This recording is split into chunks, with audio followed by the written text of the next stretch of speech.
हम सब ने देखा कि किस तरह से चंडीगढ़ के चुनाव में साफ साफ था कि 20 वोट इंडिया गठबंधन के थे, 16 वोट बीजेपी के थे। 20 में से 8 वोट किस तरह से इंडिया गठबंधन के वोट गलत तरीके से इनवैलिड डिक्लेयर कर दिए गए और इंडिया गठबंधन के कैंडिडेट कुलदीप कुमार को हारा हुआ डिक्लेयर कर दिया गया, बीजेपी के कैंडिडेट को जीता हुआ डिक्लेयर कर दिया गया। मामला जब सुप्रीम कोर्ट में गया तो सुप्रीम कोर्ट ने बहुत जल्दी सुनवाई करके और आज जो पूरा जो प्रोसेस भी था, किस तरह से माननीय सुप्रीम कोर्ट ने सारे बैलेट पेपर मंगाए अपने पास, बैलेट पेपर खुद देखे और आज रिजल्ट डिक्लेयर कर दिया। ये मुझे लगता है कि भारतीय इतिहास के अंदर शायद पहली बार हुआ है। हम सुप्रीम कोर्ट का बहुत बहुत शुक्रिया अदा करते हैं कि इतने कठिन समय में आज जो देश के अंदर जो हालात हैं, पूरा डिक्टेटरशिप चल रही है, जनतंत्र को कुचला जा रहा है जगह जगह, सारे इंस्टीट्यूशंस जो हैं वो एक तरह से कुचले जा रहे हैं, रौंदे जा रहे हैं। ऐसे में सुप्रीम कोर्ट का ये जो फैसला है ये बहुत मायने रखता है जनतंत्र के लिए और जनतंत्र को बचाने के लिए ये सुप्रीम कोर्ट का फैसला बहुत अहम है।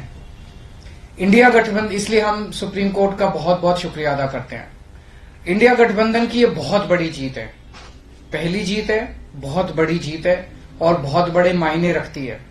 एक तरह से उन लोगों से छीन के लाए हैं हम लोग ये जीत। उन लोगों ने तो चोरी कर लिया था ये चुनाव, उन लोगों ने तो वोट चोरी कर लिए थे, लेकिन हमने हार नहीं मानी। हम आखिरी समय तक लड़ते रहे, संघर्ष करते रहे और अंत में हमारी जीत हुई। तो ये पूरे देश के लिए, इंडिया गठबंधन के लिए बहुत बड़ी जीत है और बहुत बड़ा संकेत देती है देश को। जो लोग कहते हैं कि बीजेपी को हराया नहीं जा सकता, बीजेपी को हराया जा सकता है, एकता से हराया जा सकता है, अच्छी प्लानिंग और स्ट्रेटेजी से हराया जा सकता है और मेहनत से हराया जा सकता है। ये इस चुनाव के नतीजों ने साबित कर दिया। तो मैं इंडिया गठबंधन के सभी पार्टनर्स को बहुत बहुत इसके लिए बधाई देता हूं। चंडीगढ़ के लोगों को बधाई देता हूं, जिनको चंडीगढ़ के लोगों की एक तरह से जीत हुई। चंडीगढ़ के लोगों ने तो नतीजा यही दिया था कि भाई इंडिया गठबंधन का कैंडिडेट मेयर बनना चाहिए, लेकिन उन्होंने चोरी कर लिया चुनाव। तो एक तरह से जनता की हार हो गई थी, लेकिन अब जनता की जीत हुई है और पूरे देश की जीत हुई है। पूरे देश ने देखा कि किस तरह से बीजेपी ने यह चुनाव चोरी किया। इस चुनाव में 36 वोट थे टोटल, बीजेपी के, कांग्रेस के, आम आदमी पार्टी के, अकाली दल के 35 काउंसलर और 1 मेंबर ऑफ पार्लियामेंट, 36 वोट थे। उन 36 वोट्स की काउंटिंग में बीजेपी वालों ने 8 वोट चोरी कर लिए, 25% वोट चोरी कर लिए 36 के अंदर। सोचो, अभी कुछ दिन के बाद देश का बड़ा चुनाव होने वाला है, उसमें 90 करोड़ वोट हैं। अगर ये 36 वोट में से 25% वोट चोरी कर सकते हैं, 90 करोड़ वोटों में ये कितने वोटों की चोरी करेंगे, सोच के भी रूह कांप उठती है, रोंगटे खड़े हो जाते हैं। सुनते तो थे कि बीजेपी वाले गड़बड़ करते हैं, सुनते तो थे कि बीजेपी वाले बदमाशी करते हैं, वोटों की चोरी करते हैं, पर कभी कभी मन कर सबूत नहीं था, निकल के नहीं आता था। आज कैमरे के सामने सबूत आ गए, रंगे हाथों पकड़े गए हैं बीजेपी वाले। कि ये तो कहते हैं ना, जब पाप का घड़ा भर जाता है तो फिर ऊपर वाला अपनी झाड़ू चलाता है। गीता में भी लिखा है, जब यदा यदा ही धर्मस्य ग्लानिर्भवति भारत। इसमें ऐसा नहीं कि कोई भगवान वो लेते हैं, अवतार लेते हैं, भगवान अपने तरीके से इस तरह से करते हैं। इनकी किस्मत खराब थी कि चंडीगढ़ के चुनाव के वक्त सीसीटीवी कैमरे लगे हुए थे और सीसीटीवी कैमरों के अंदर इनका सारा का सारा रंगे हाथों ये लोग पकड़े गए, सारा इनका कुकर्म पकड़ा गया। इससे साफ जाहिर है कि कितने बड़े स्तर के ऊपर ये वोटों की चोरी करते हैं।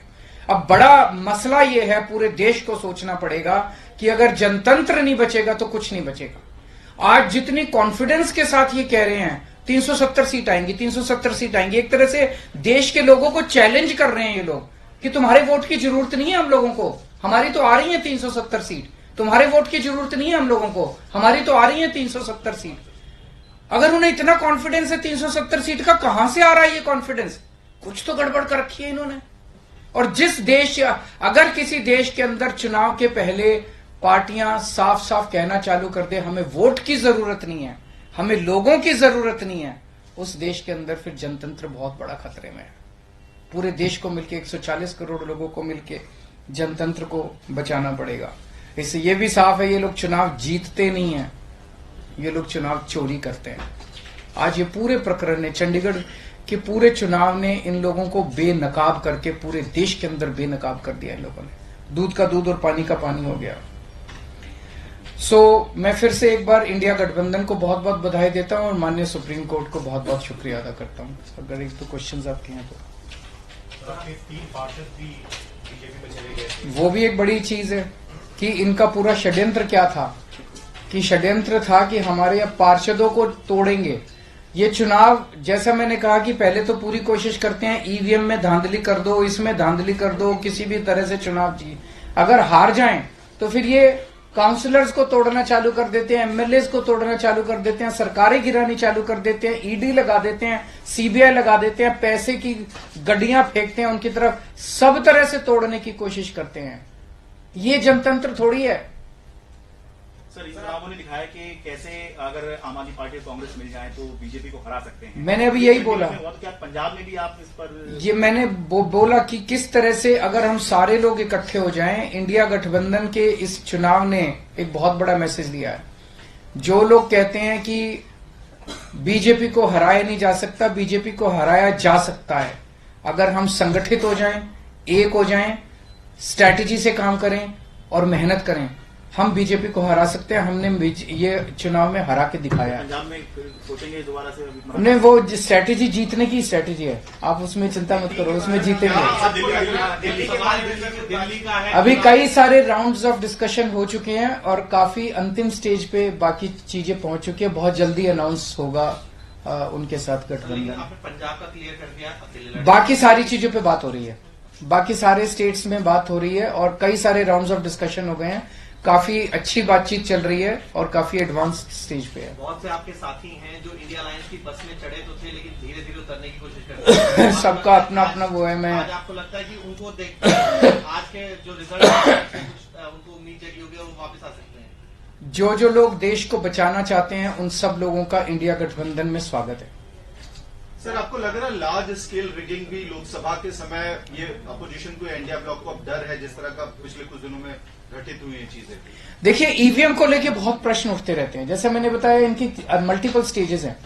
पहले तो ये चुनाव में गड़बड़ करते हैं, तरह तरह की गड़बड़े करते हैं, वोटर लिस्ट गड़बड़ कर देते हैं, ईवीएम के अंदर गड़बड़े की बहुत सारी शिकायतें और बहुत सारे वो आए हैं, लेकिन उसके ऊपर कभी भी इन लोगों ने जनता का विश्वास जीतने के लिए ईवीएम के गड़बड़ी जो आरोप लगे उसको इन्होंने जनता का विश्वास स्ट्रेंथन नहीं किया। तो ईवीएम के उसके बावजूद भी अगर ये कहीं चुनाव हार जाएं तो फिर ईडी है, ईडी छोड़ देते हैं, सीबीआई है, सीबीआई छोड़ देते हैं, उससे भी कोई नहीं माने पैसे फेंकते हैं उसके तरफ। उसके बाद ये एमएलए और एमपी तोड़ लेते हैं। इस तरह से जनतंत्र मल्टीपल लेवल पे अब खतरे में है और जनतंत्र सबसे इंपॉर्टेंट है देश के अंदर।